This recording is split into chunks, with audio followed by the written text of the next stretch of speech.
Mercy, we beseech you this day, we call on you this day and confess before you this day our need of you and the presence and the power of your Spirit. Gracious, eternal, and all-wise God, thou who created out of nothing and called us into being to serve you. The Lord that weighs every nation in the balance of your own standards.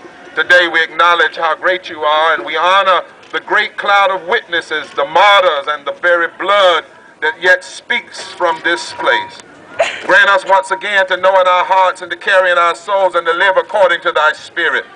Remind us that our work at the end of the day is to preach good news to the poor, healing to the brokenhearted, recovery of sight to the blind, liberty and deliverance to the bruised, release to the captive, and to declare the acceptable year of the Lord, the year of Jubilee.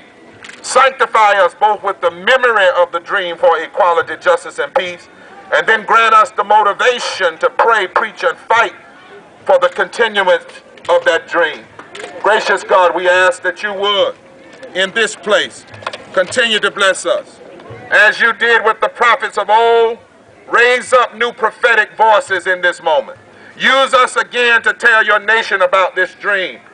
God, use us again to stand against the breaches caused by inequality, racism, economic exploitation, sexism, and humanity's inhumanity to one another. We need a healing in our land. Yes, Lord.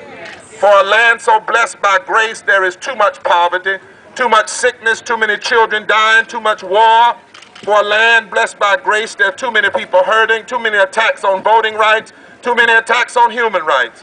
A land blessed by grace cannot be like this.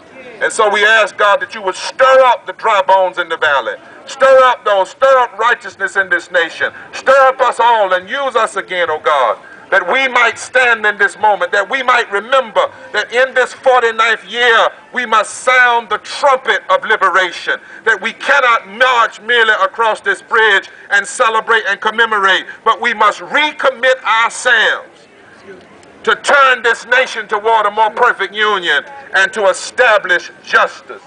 God, as we look at our sister who's coming, we thank you now for what they did. Give us the strength to do even more. Amen. Amen. Amen. Amen.